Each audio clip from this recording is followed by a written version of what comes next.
This meeting is being recorded. Hi, I'm Priscilla Carey, and this is a mock counseling session. And I'm here with Joy today. Hey, Joy. Good afternoon. So I had asked you to do this mock counseling session with me. Can you tell me what you'd like to talk about today? I would like to talk about the fact that I am dealing with metastatic breast cancer and all the feelings that go with that, and that I've been recently having some side effects from the medication I'm on, and some fears. What can I do for the fears about that? Okay. So tell me what the latest is going on with you. I've recently started having shortness of breath, heart pounding in my chest, and my pulse rate dropping down to 44. I am going to be going in tomorrow and getting a heart monitor to wear for 48 minutes.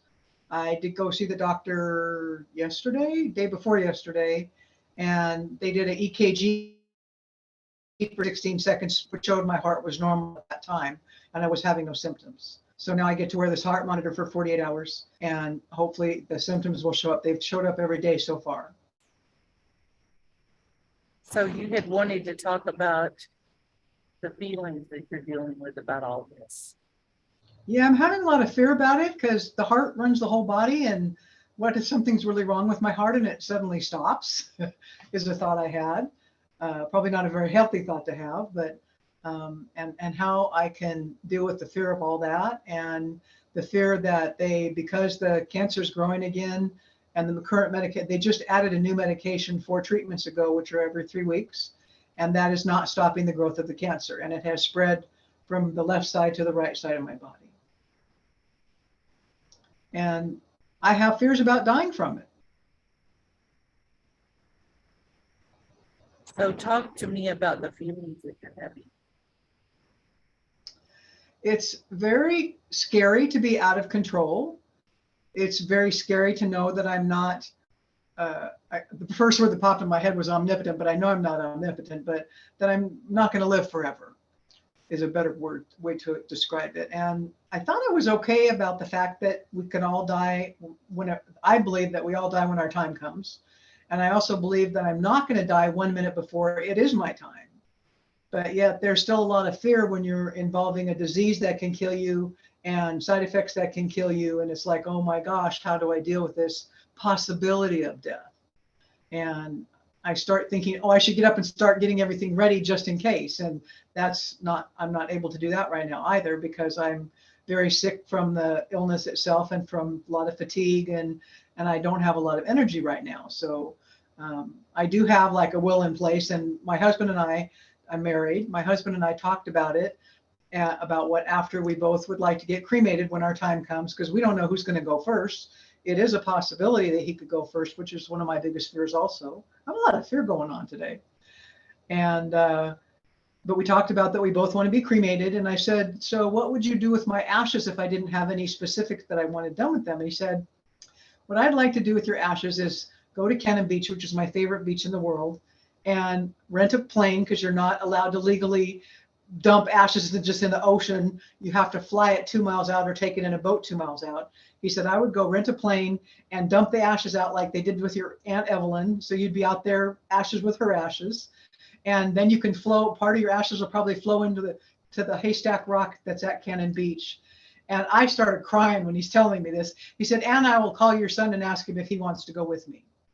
And so I actually sent my son a text telling him about that. He said, yeah, but that's not right now, Mom. I said, no, it's not right now. But when my time comes, if Dean is here still, if he lives longer than I do, that's what he would like to do with you. And he said, okay, I'll be glad to do that. So. And so that sounds like you're really happy with the plan that your husband has come up with. Very happy with that. It made my heart, where you can see I have a smile. One of you can't see, I have a smile on my face just talking about it. It made me very happy to know that he would go to that effort for me. And so the fear of dying is definitely present. Are you Yes. dealing with other fears in relationship to all this? Just that I might become an invalid and still be alive, and my husband might not be able to take care of me. And I really don't want to go to a nursing home. My mother didn't either, and I know why. They're not very nice places to be at, especially if you're still in your right mind. Even when you're not in your right mind, they're not that great of a place to be at. And I would be willing to go to an adult foster care home, which we have in Oregon here. I had to put my mom there. I took care of her for 2 years. And then the last, about a year and a half that she was alive, I had to move her to one of these homes. And then I ended up having to move her to another one. And then 6 months later, she passed. But she was okay with that idea. And I like that because you're in a home and there's not more than 5 or 6 other people being taken care of there. And it's more likely that you're going to get better care. And it's easier to have visitors and, not so many people running around, and especially with COVID going on these days. So, there's a fear of things that may occur in the future. Yes. How do you normally cope with fear? I remind myself that fear stands for false evidence appearing real, or face everything and recover. And I do have faith. And so I have faith. I know that when I'm in fear, I'm having a lack of faith.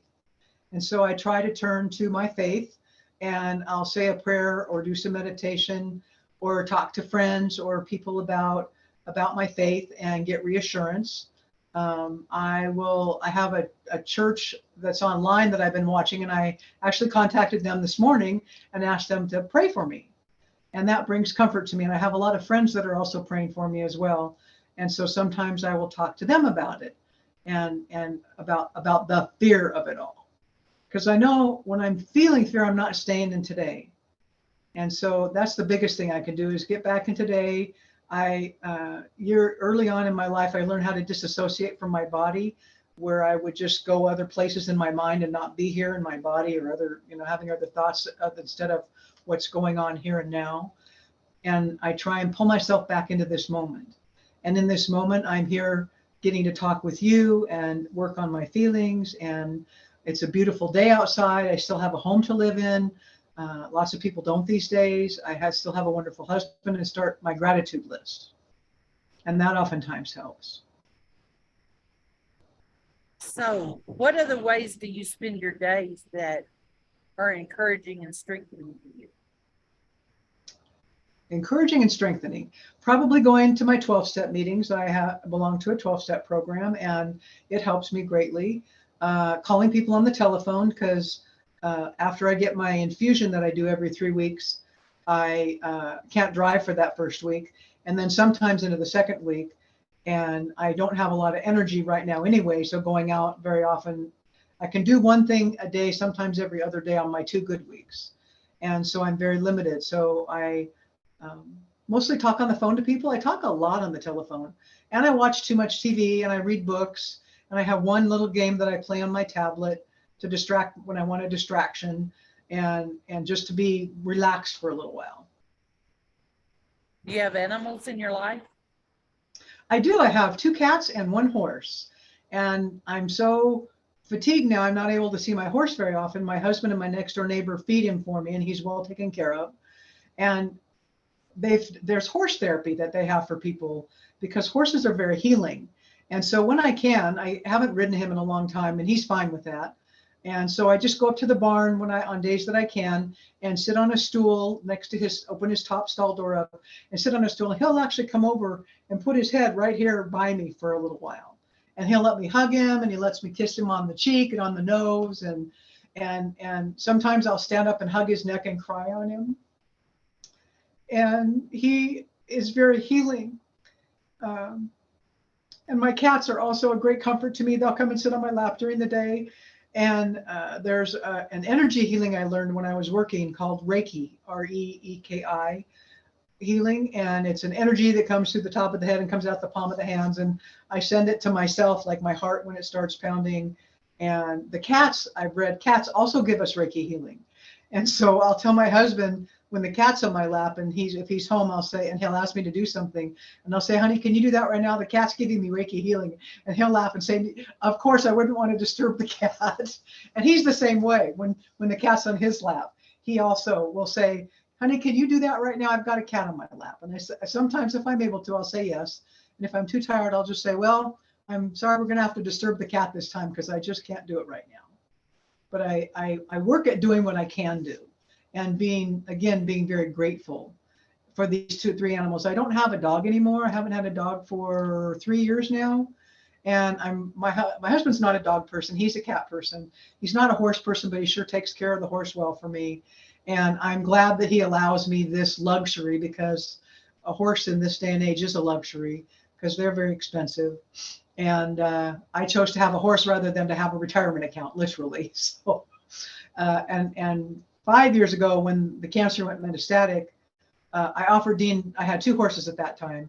And I told Dean, I said, well, I can try and rehome the horses because we were getting in debt and possibly lose our home because of all my medical bills. And he looked at me and he said, Joy, you need those horses. They keep you going. And no, we're not getting rid of the horses. Well, then about 2 years ago, I guess it was, or so, and the old horse passed away 2 years ago. And Dean said, what's the possibility of rehoming the other one? And I said, sorry, that's time has passed. That offer's off the table now. And he said, okay. So I'm it grateful sounds like for you've got a man that really cares about you. I do, and he really does. We've been together for 29 years. And since I've been sick for the last 7 years, he has really stepped up to the plate and done way, way more than I thought he ever would. And I think the only thing I feel lack of in my life today is having a dog.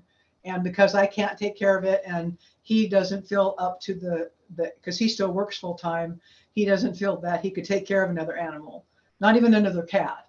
We recently took a trip down to South Coast Humane Society and went in and pet cats for an hour. But we made an agreement before we went in there that we can't take any more animals home. We're at a limit of 2 cats because we had 6 at one point, 23 years ago here.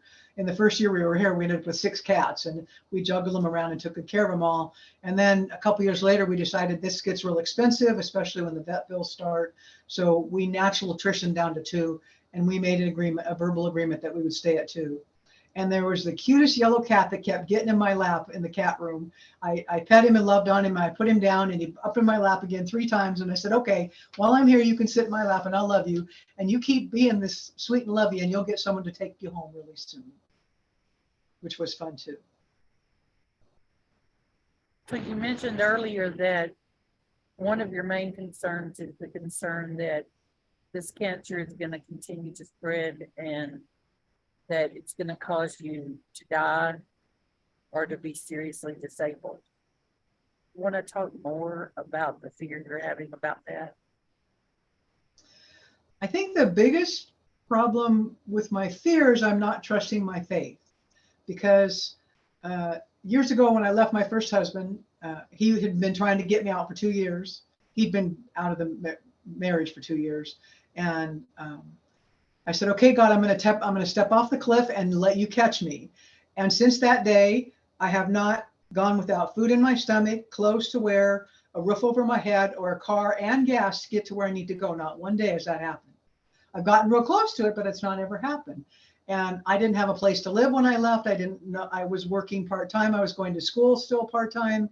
I didn't know what the future held, but it was time for me to leave. And so I remind myself of that no matter what happens with this disease, and my doctor has reassured me last year before I did the big guns chemo and I lost all my hair, because my hair used to be down my back, and it's pretty good now. And I'm happy to have hair. I'm very grateful for that. I remember that too. And I try and stay focused on my solution and not on the problem, even though there's pain with it. And you know, I have to stop and take care of that. And I can't get away from it. It's in my body. So I can't just like take it off and set it down and walk away from it. So it's there all the time. And I just have to keep reminding myself when that fear comes up to step back into my faith. And I have a lot of faith these days. And I do quiet prayer and meditation every morning.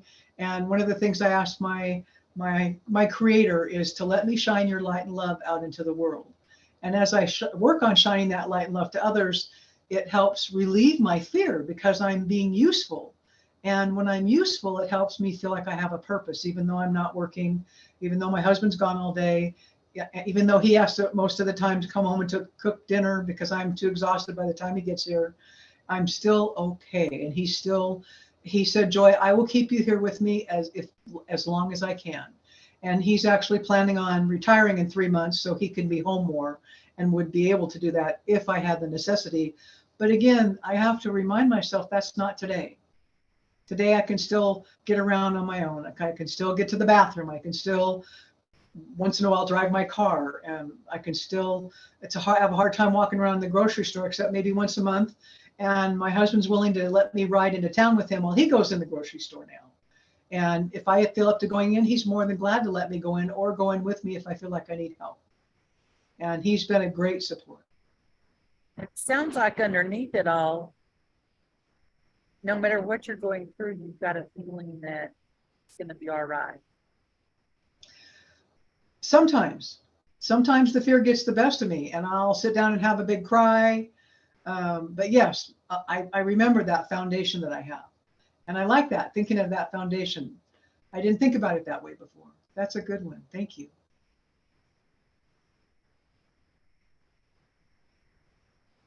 Well, I think we're gonna cut it off right there. Thank you, Joy, for your time.